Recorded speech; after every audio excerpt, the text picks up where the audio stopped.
नमस्कार, मी कविता ज्येष्ठ इमेजिन चॅनलमध्ये आपलं स्वागत करत आहे. तर आपली आजची रेसिपी आहे खूप पटकन आणि खूप झटकन होणार आहे. ही रेसिपी खूप टेस्टी आणि खूप कुरकुरीत लागते आणि जास्त तेलकटसुद्धा होत नाही. तर ही रेसिपी बनवण्यासाठी आपल्याला सर्वप्रथम इथे लागणार आहे मक्याची कणसं. तर ही कणसं आपल्याला जास्त निब्बरसुद्धा घ्यायची नाहीत आणि जास्त कवळीसुद्धा घ्यायची नाहीत.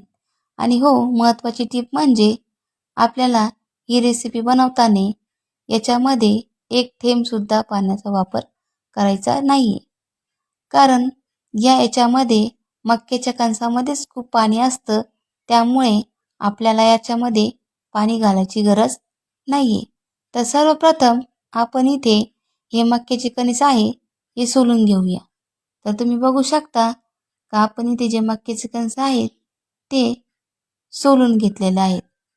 तर तुम्ही बघू शकता आपण अशा प्रकारे सोलून घेतलेले आहेत. ही जी मक्याची कणस आहेत आता आपल्याला पाण्याने धुवून घ्यायची आहेत. त्यानंतर आपण यांना अशा प्रकारे कट करून घेणार आहोत. तुम्हाला वाटत असेल तर तुम्ही मिक्सरला सुद्धा भिंगू शकता. मक्याचे कणसाचे दाणे काढायचे आणि ते मिक्सरला सुद्धा फिरवू शकता. तर मी अशा प्रकारे चाकूने कट करून घेतलेले आहेत.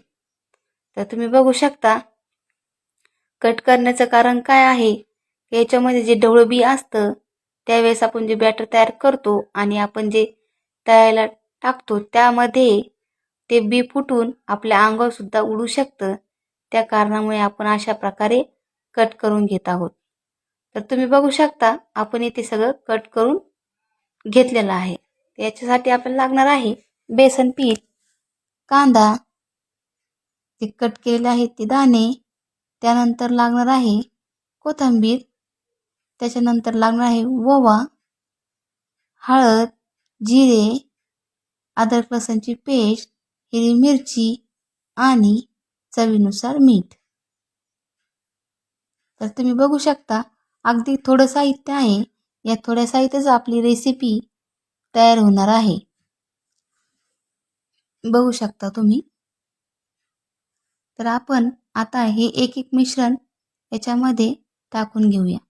तर आपण एक कट केलेले जे दाणे आहेत ते आहेत. त्यामध्ये आपल्याला आता याच्यामध्ये कांदा घालायचा आहे. त्यानंतर आपण याच्यामध्ये आता कोथिंबीर घालून घेणार आहोत. आणि हे सगळं जे मिश्रण आहे हळद, जिरे, अद्रक लसूणची पेस्ट हे सगळं टाकून घेणार आहोत. तर तुम्ही बघू शकता आपण सगळं टाकून घेतलेलं आहे. आणि शेवट आपण बेसन घालणार आहोत. आपल्याला पूर्ण वाटी लागणार नाही आहे, अर्धीच लागणार आहे. आपल्याला आवश्यकता असली तर आपण नंतर टाकून घेऊया. वाटलं तर टाकूया, नाहीतर ते सुद्धा टाकायची गरज नाही आहे. तर आपलं बाइंडिंग बघूया होतंय का याच्यामध्ये. तर होत असेल जी वाटी उरलेली आहे आपल्या अर्ध बेसन पिठाची ती साईडला ठेवून देऊया. तुम्ही बघू शकता आपण इथे अर्धीच वाटी बेसन घातलेलं आहे आणि हाताने याला चांगलं असं कुचकरून घ्यायचं आहे. तर तुम्ही बघू शकता असं ओलसर आहे. आपण याच्यामध्ये एक थेंबभर सुद्धा पाणी घातलेलं नाही आहे. तरी पण आपलं बॅटर कसं तयार झालेलं आहे बघू शकता तुम्ही. जर असा आपला बॉल तयार होत आहे किंवा असा गोळा तयार होत आहे तर आपण समजून जायचं का तळण्यासाठी आपलं हे बॅटर रेडी आहे. तर तुम्ही बघू शकता हाताने असं घेऊन दाबून बघायचं आहे आपल्याला. हे बघा मस्त आपला असा गोळा तयार झाला आहे, मंचुरियन टाईप म्हणा. हे बघा बघू शकता तुम्ही. तर आता इथे आपलं तेल तापलेलं आहे.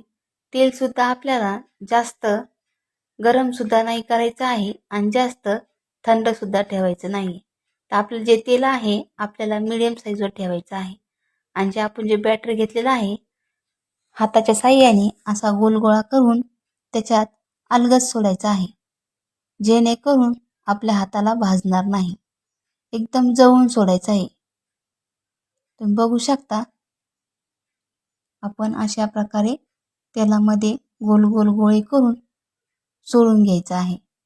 आणि जास्त टाकायचं नाही आपल्याला याच्यामध्ये. 10 ते 12 टाकायचं आहे, त्यानंतर नाही टाकायचं आहे आपल्याला याच्यात. तुम्ही बघू शकता या प्रकारे मी टाकून घेतलेलं आहे. तुम्ही बघू शकता त्याला लालसर कलर आलेला आहे, असं तांबूस कलर आलेला आहे याला. तर आता आपण टाकल्या याला चमच्याने हलवायचं नाहीये, कारण जेणेकरून ते फुटतील आणि ते तेलामध्ये पसरतील. तर हे बघा, मस्त असे गोल गोल गोळे आपले मंचुरियन सारखे तयार झालेले आहेत. तुम्ही बघू शकता किती सुंदर तांबूस कलर आलेला आहे त्याला. हे बघा, मस्त गोल्डन कलर आलेला आहे. आणि आता आपण यांना अशा या प्रकारे मस्त कमी गॅसवर तळून घ्यायचं आहे.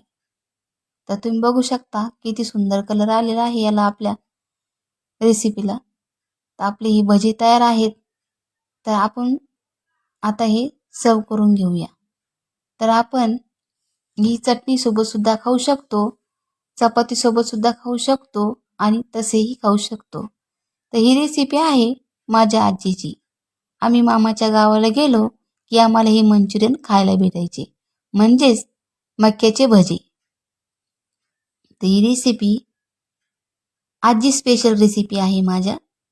तर तुम्हाला जर आवडली असेल तर नक्की आपल्या रेसिपीला लाईक करा आणि शेअर करा. धन्यवाद.